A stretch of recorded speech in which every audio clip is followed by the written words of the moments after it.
திமுகவை காலி பண்ணிட்டு நிற்கும் தான் நான்லாம் கணிச்சேன். அது அதிமுகவை சேர்த்து காலி ஆயிடுச்சு. எடப்பாடி திமுக விமர்சனம் பண்ணி எடப்பாடி இன்னும் இருப்பாரு.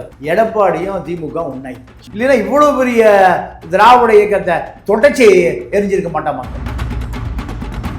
விஜய் வந்து இவ்வளோ பெரும்பான்மை வெற்றி பெறுவார் நீங்க எதிர்பார்த்தீங்களா? வாய்ப்பே இல்லைன்னு நினைச்சேன். நம்மளை விட தெளிவா மக்கள் பார்த்துருக்காங்க. நான் இந்த சமூகத்தின் மேல் நம்பிக்கை இல்லாம தான் இருந்தேன். இது எதுவுமே சேராது, 2000 கொடுத்தா ஓட்டு போட்டு போயிடா முட்டா போயிடுங்க, 2000 வாங்கிட்டு ஓட்டு போட்டா விஜய். இது தலித் புரட்சி நடந்திருக்குங்க. திமுக தொடச்சது காரணம் தலித்து தான்.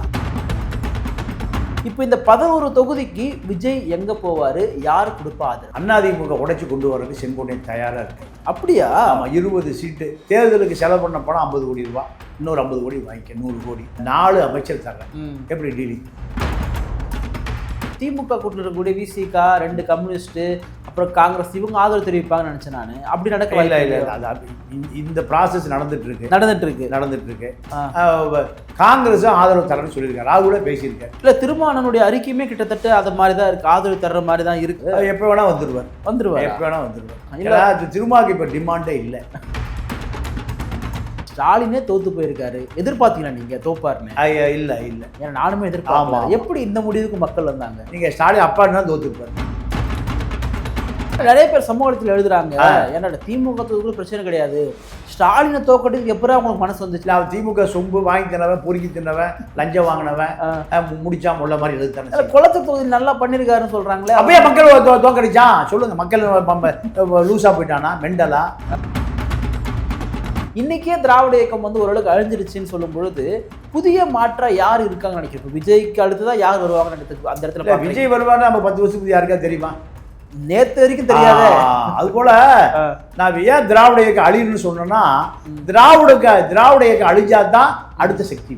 அதை இப்ப விஜய் அதை செஞ்சு காமிச்சிருக்காரு.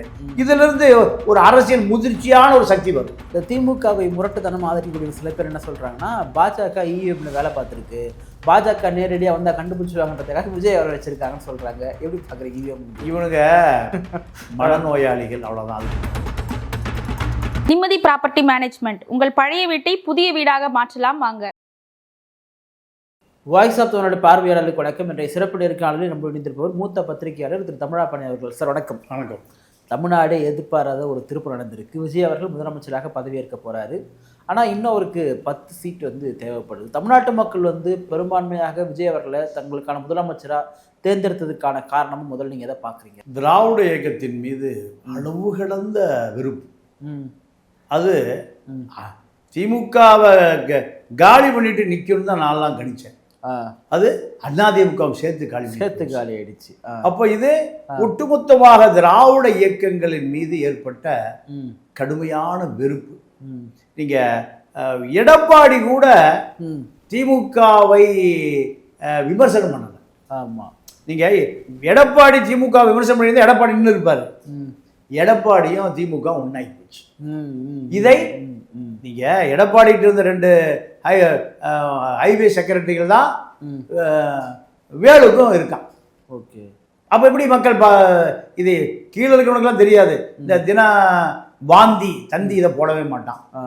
தினம் மலம் கேரளா நம்பியூர் இது போட மாட்டான். இது 2 போட்டு இருந்தா 5 வருஷத்துக்கு ஒரு ஆட்சி பாடம் நடந்துட்டே இருக்கும். இவனுக்கு எதையுமே போட மாட்டானுங்க. அரசு விளம்பரம் பல ஆயிரம் கோடி, தினம் மலம் ஐயர் நம்பியூர் ஐயர் என்ன பண்ணுவான், அரசு கான்ட்ராக்ட் எல்லாம் செய்யறான். இவன் அரசு வருஷம் 1000 கோடி ரூபாய் எடுத்து அப்படியே கொடுத்தாங்க. மக்கள் வரி பணத்தை எதையும் போட்டுறாதீங்க. அதனால மக்களுக்கு நிறைய விஷயம் போகல. இப்ப சமூக வலைதளம் வந்த பிறகு எல்லாம் போய் சேருது. இல்லைன்னா இவ்வளவு பெரிய திராவிட இயக்கத்தை தொடச்சி எரிஞ்சிருக்க மாட்டான் மக்கள்.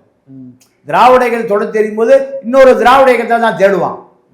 இப்போ 2 திராவிட இயக்கங்களை தொடர்ச்சி எறியும் போது கருணாநிதி, அண்ணாதுரை எல்லாம் காலி, எம்ஜிஆர் காலி, எல்லாம் காலி. இப்போ இந்த திராவிட இயக்கத்தின் மீது வெறுப்பு எப்படி வருதுன்னா, இந்த சமூக வலைதளம் அப்படியே மக்கள்கிட்ட போய் கொடுக்குறான். பூ விற்கிற பொம்பளை ஃபேஸ்புக்கை பார்த்துட்டு பூ கட்டும் போதே அந்த ஃபோனை பார்த்துட்டு இருக்கு. ஒரு 50 வயசு ஒரு பாட்டி. அப்போ இது சமூக வலைதளங்கள் பெரிய புரட்சி பண்ணியிருக்கு. நான் இந்த சமூகத்தின் மேல் நம்பிக்கை இல்லாம தான் இருந்தேன். இது எதுவுமே சேராது, 2000 கொடுத்தா ஓட்டு போட்டு போயிடறான் முட்டா பயலுங்க.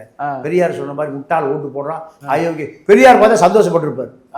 2000 வாங்கிட்டு ஓட்டு போட்டான் விஜய். ஆ, ஆ, இது தலித் புரட்சி நடந்திருக்குங்க. ஓஹோ. தலித் புரட்சி. புரட்சி. நீங்க திமுக தொடைச்சது காரணம் தலித்து தான். எங்கேயுமே மூர்த்தி அங்க ஓட்டு ஜெயிச்சதே தலித் வாக்குல ஜெயிச்சாரு, காணாம போயிட்டாரு. தமிழ்நாடு முழுக்க திமுக அமைச்சர்கள் துடை தெரியப்பட்டது காரணம் தலித் வாக்கு அப்படியே விழுந்து மாறி போச்சு. முஸ்லீம் வாக்கு அப்படியே விழுந்திருக்கு. யாருக்கு? திமுகவுக்கு. எந்த ஓட்டு புடிக்கிட்டு போச்சு?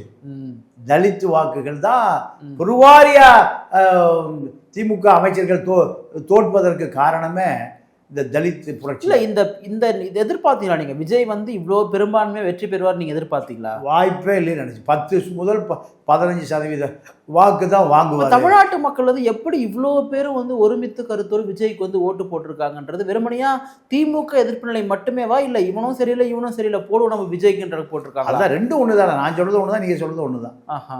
திராவிட திமுக அதிமுக மேல மக்கள் சுத்தமா நம்பிக்கை இருந்துட்டான். சுத்தமா நம்பிக்கை இருந்துட்டான். நம்மளை விட தெளிவா மக்கள் பார்த்துருக்கான். எப்படின்னா அதிமுக இதே ஊழல் ஆட்சி தான் கொடுக்க போகுது. நான் பல இடத்துல சொல்லியிருக்கேன். அதிமுக இதே ஊழல் தான். வேலுமணி தான் திருட போறான், தங்கமணி தான் திருட போறான், ஹெல்த் விஜயபாஸ்கர் தான் திருட போறான். இங்க திருடிட்டு இருந்தவன் அதே அதிகாரி அங்க போய் திருடி கொடுப்பான். இதெல்லாம் சமூக வலைதளங்கள் ஒரு பெரிய புரட்சியே நடந்திருக்கு. திமுக தொடை தெரியப்பட்டது, அதிமுக அட்ரஸ் இல்லை. இப்ப அதிமுகவை உடைப்பதற்கு ஒரு குழு தயார். செங்கோட்டையன், நத்த விஸ்வநாதன் தலைமையில, சசிகலாவும் பின்னணியில திமுக அதிமுகவை உடைச்சு ஒரு 20 சீட்டு எடுத்துடலாம்னு ஒரு திட்டம் நடக்குது. இப்போ நீங்கள் சொன்னீங்க இல்லையா, வாக்குக்கு வந்து பணம் கொடுக்காம விஜய் வெற்றி பெற்றிருக்காருன்னு.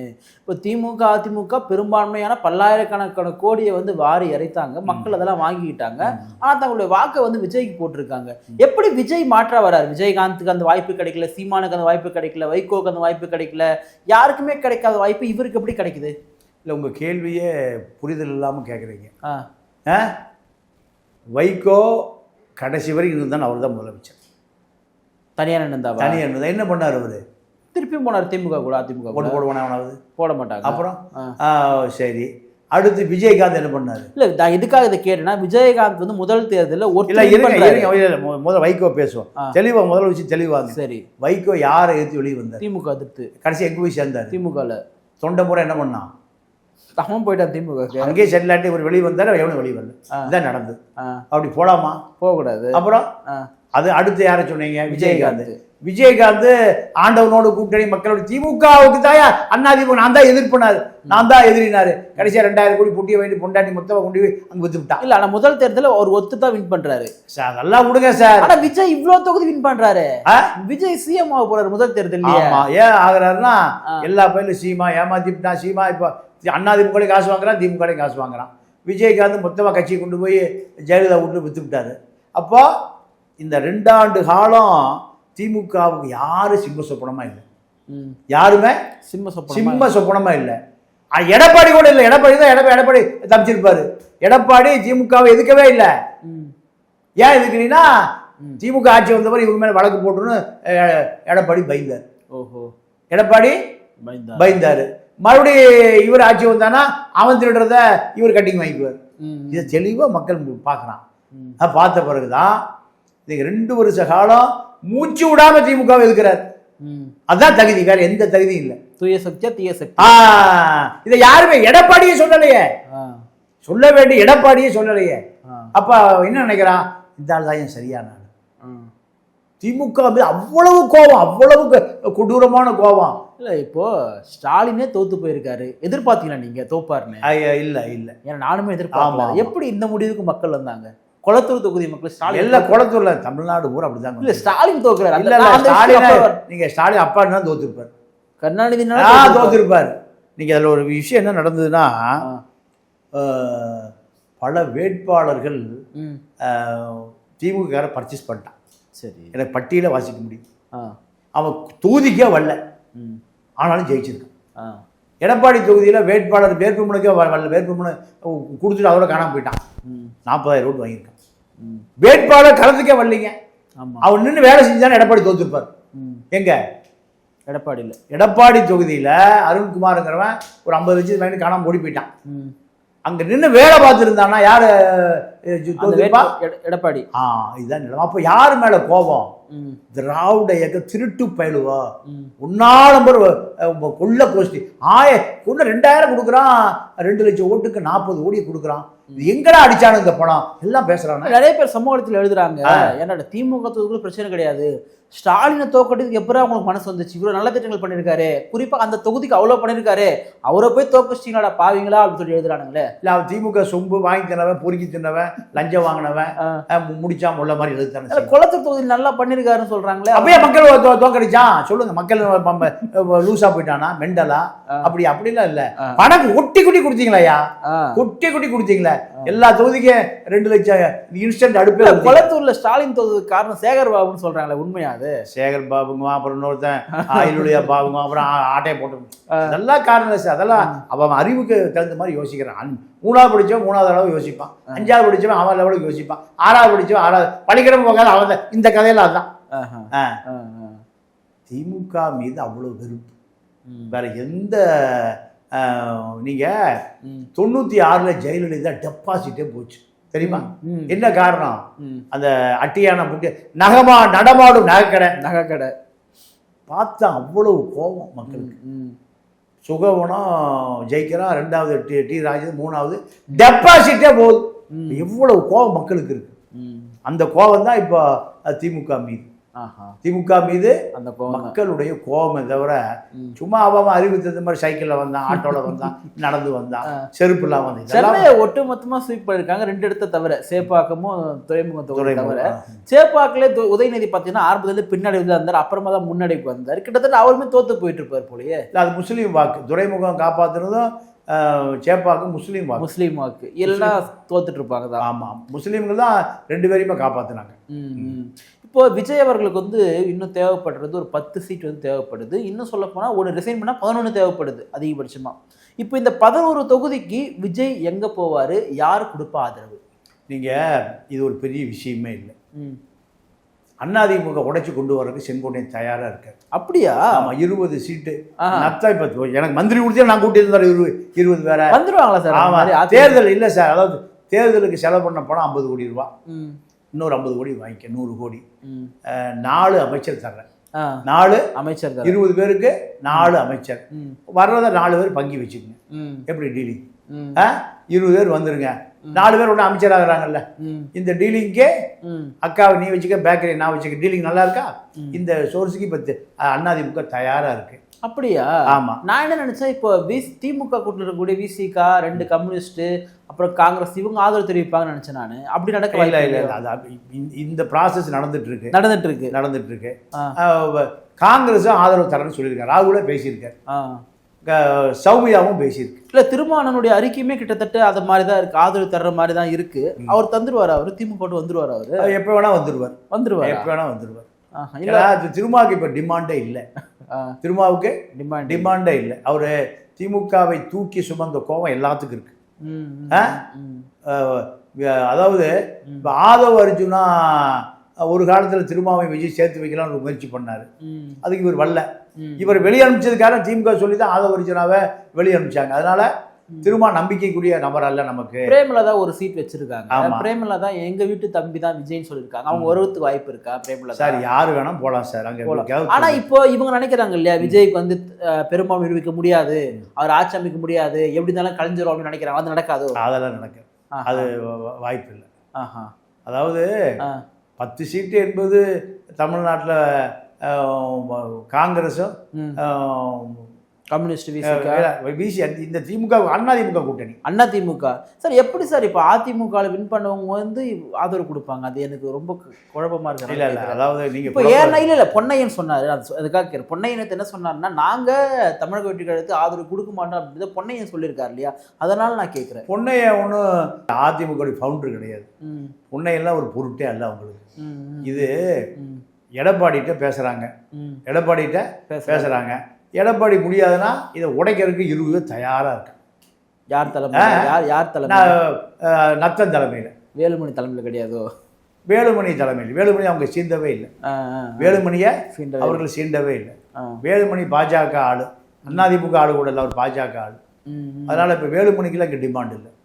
யார் உடைச்சிட்டு முதல்ல வெளியே வர்றாங்களோ அவங்களுக்கு தான். ஆனால் தார்மீக அடிப்படையில் விஜய் அவர்களுக்கு வந்து எடப்பாடி பழனிசாமி ஒரு வெளியேந்து கூட ஆதரவு தர மாட்டார் இல்லையா? வெளிப்படையா இல்லை தந்த அதிமுக அழிஞ்சிடும். அதோட அதிமுகலாம் அதாவது இப்பவே அழிஞ்ச நிலையில தான் இருக்கு. அழிஞ்ச எதிர்காலத்துல திமுக அழிஞ்சு போயிடும். அண்ணா திமுக அழியாது. அதிமுக ஆமா, இப்ப 25% ஓட்டு வாங்கியிருக்கான். அது ரெட்டையில. அது ரெட்டையில திமுக முஸ்லீம் வாக்கோட சேர்த்து 22% தான் வாங்கியிருக்கு. அப்போ திமுக வாக்கு எங்க இருக்கு? இல்ல. திமுக அழிஞ்சு போயிடும். அதிமுக முயற்சி பண்ணா வரலாம். நம்ம ஆரம்பத்தில் பேசணும் சார். நம்ம விஜய் ஒரு ஜெயிச்சுட்டா என்ன பண்ணுவீங்கன்னு சொல்லி கேட்கும் பொழுது 2 இயக்கம் ஒன்னா அழிஞ்சிச்சு அத்தோடுன்னு சொல்லிட்டு சொன்னீங்க.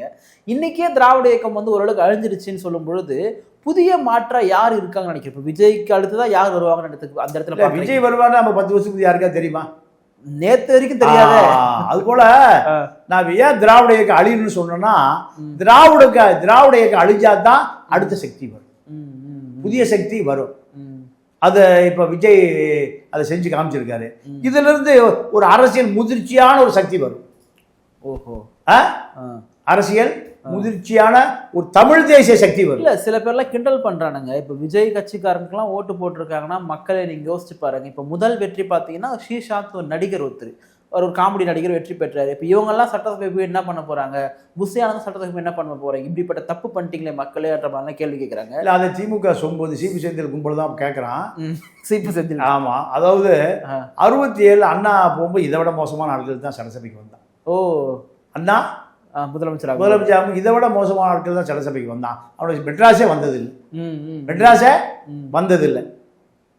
எம்ஜிஆர் முதலமைச்சர் ஆகும்போது இதை விட மோசமான ஆட்கள் தான் சட்டசபைக்கு வந்தான்.